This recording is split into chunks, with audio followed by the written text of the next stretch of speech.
Student, આજે આપણે શીખવાનું છે ધોરણ 10 વિજ્ઞાનમાં મનુષ્યનું પાચન તંત્ર. મોસ્ટ આઈએમપી ટોપિક છે. વારંવાર બોર્ડમાં આમાંથી કંઈક ને કંઈક પૂછાતું હોય છે, તો આપણે તેને સારી રીતે સમજી લઈએ, કારણ કે હવે ગણતરીના દિવસો બાકી રહ્યા છે એક્ઝામ માટે. તો ચાલો આપણે તેને સમજી લઈએ. સૌપ્રથમ મુખથી શરૂઆત થાય છે. તો મુખમાં શું આવેલું હોય? દાંત, જીભ અને લાળ આવેલી હોય છે.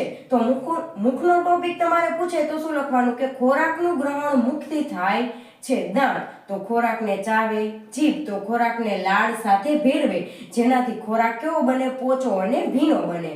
લાળ ગ્રંથિ તો લાળ ગ્રંથિમાં એમાઇલેઝ નામનો ઉત્સેચક આવેલો હોય. આ એમાઇલેઝ નામનો ઉત્સેચક શું કામ કરે? તો સ્ટાર્ચ એટલે કે જટિલ કાર્બોદિત, એટલે કે રોટલી, ભાખરી, રોટલો એ કાર્બોદિત પદાર્થ કહેવાય. કેવા કહેવાય? જટિલ કહેવાય. હવે એમાઇલેઝ નામનો ઉત્સેચક લાળ ગ્રંથિમાં આવેલો હોય તે શું કરશે? સ્ટાર્ચનું માલ્ટોઝ નામની શર્કરામાં રૂપાંતરણ કરી નાખશે, એટલે જટિલ કાર્બોદિતનું સરળ શર્કરામાં રૂપાંતરિત કરી નાખશે.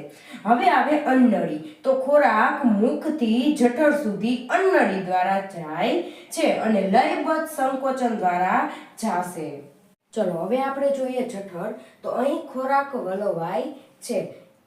જઠર ગ્રંથિમાંથી જઠર રસનો સ્ત્રાવ થાય છે. તે 3 ઘટકોનું બનેલું છે. મંદ HCl એટલે હાઇડ્રોક્લોરિક એસિડ, પેપ્સિન અને શ્લેષ્મ. ત્રણેયના જુદા જુદા કામ છે. તેમાં મંદ હાઇડ્રોક્લોરિક એસિડનું શું કામ? તો એસિડિક માધ્યમ બનાવે, જેથી ખોરાકનું પાચન થઈ જાય. બેક્ટેરિયાનો નાશ કરશે, જે ખોરાક સાથે બેક્ટેરિયા આવી ગયા હોય તેનો નાશ કરશે. અને પેપ્સિનના કાર્યમાં મદદરૂપ થશે. સૌપ્રથમ પેપ્સિન વજન હશે અને પછી જ્યારે એસિડિક માધ્યમ બનશે ત્યારે તે પેપ્સિનમાં રૂપાંતરણ થઈ જશે. તે પેપ્સિન પ્રોટીનનું અડધું પડધું એટલે કે અંશતઃ પાચન કરી નાખશે. હવે આવે શ્લેષ્મ. શ્લેષ્મ શું કરશે? આ બંને એસિડથી HCl અને પેપ્સિનથી જઠરની દિવાલને રક્ષણ કરે છે.